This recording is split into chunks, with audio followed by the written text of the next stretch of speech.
I want to quote to you a woman that I've quoted one other time on the show. If you're a new listener to this show, this is very important for you to be able to reference and maybe even recite to pro-abortion individuals who are defending what happened in Washington, D.C. with Cesare Santangelo, who performs third trimester abortions, who's likely killing babies through illegal partial birth abortions, but Muriel Bowser and the Washington, D.C. government won't perform the autopsy procedures to confirm if these children were killed through illegal partial birth abortions. Well, nurse Brenda Pratt Schaefer once worked for Martin Haskell, who invented the partial birth abortion procedure. She witnessed many abortion procedures, including partial birth abortion procedures performed by Martin Haskell. And this understandably left her traumatized for her life. Nurse Brenda Pratt Schaefer testified before a congressional subcommittee in 1995. And here's what she said, and I want you to remember this. I want you to listen to this, because babies are killed today through partial birth abortions, and now we have proof of what pro-lifers have always known, that it's going on and it's not being reported.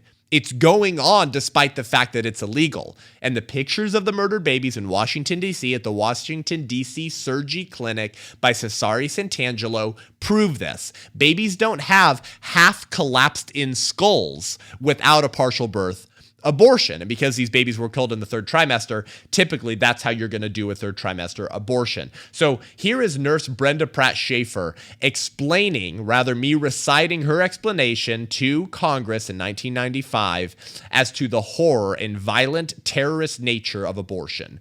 She said Dr. Haskell brought the ultrasound in and hooked it up so that he could see the baby, who was then 26 and a half weeks old. On the ultrasound screen, I could see the heart beating. I asked Dr. Haskell, and he told me, yes, that is the heartbeat. As Dr. Haskell watched the baby on the ultrasound screen, he went in with forceps and grabbed the baby's legs and brought them into the birth canal. Then he delivered the body and arms all the way up to the neck. At this point, only the baby's head was still inside.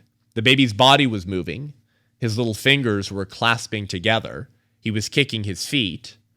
All the while, his little head was still stuck inside. Then Dr. Haskell took a pair of scissors, they're called Metzenbaum scissors, and inserted them into the back of the baby's head. Then he stuck a high-powered suction tube into the hole and sucked the baby's brains out. I almost threw up as I watched him do these things. Next, Dr. Haskell delivered the baby's head, cut the umbilical cord, and delivered the placenta. He threw the baby in a pan, along with the placenta and the instruments he'd used. I saw the baby move in the pan. I asked another nurse, and she said it was just reflexes. The woman wanted to see her baby, so they cleaned up the baby and put it in a blanket and handed it to her. She cried the whole time, and she kept saying, "I'm sorry, please forgive me." I was crying too. I couldn't take it. That baby boy had the most perfect, angelic face I have ever seen. In all my professional years, I'd never experienced anything like this. I don't think about abortion the same way anymore, and I still have nightmares about what I saw. If that isn't violent domestic extremism, I don't know what is.